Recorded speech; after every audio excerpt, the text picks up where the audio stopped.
ரவுடித்தனம் பொறுக்கித்தனம் பண்ணிக்கிட்டு இருந்தேன் அப்படின்னா வாழ்க்கையில ஒண்ணும் உருப்பிட முடியாது. ஜெயிலுக்கு தான் போகணும், வாழ்க்கை தான் அழிஞ்சு போகும்.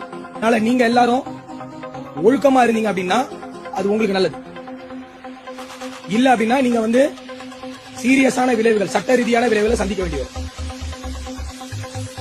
சட்டம் இப்ப முதல்ல மாதிரி இல்ல. முக்கிய குற்றச்சட்டங்கள் எல்லாத்தையும் மாத்திட்டாங்க. ரொம்ப ஸ்ட்ரிக்டா இருக்கு. உங்களை பொருளாதார ரீதியா கூட உங்க எல்லாரையும் முடக்க முடியும்.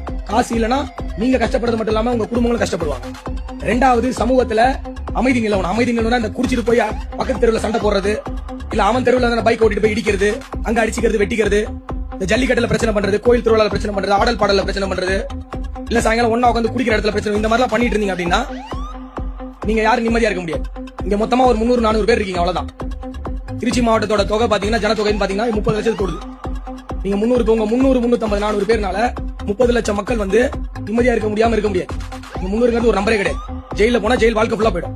சோ திருந்தி ஒழுங்கா உழைச்சு ஒழுங்கா ஒரு நல்ல வேலைக்கு போய் கெட்ட பழக்கங்கள் இல்லாம கெட்டவர்களோட சேர்க்கை இல்லாம வாழ்ந்தீங்கன்னா அது உங்களுக்கு நல்லது, உங்க குடும்பத்துக்கு நல்லது. போலீஸ்காரன் ஜிப்சி தேவையில்ல எப்சி காக்கி யூனிஃபார்ம் போட்டா தானா வரும் பாம்பு.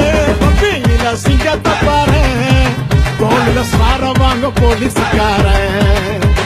தொப்பியில சிங்கத்தை பாரு, தோளில சார வாங்க போலீஸ்காரன்.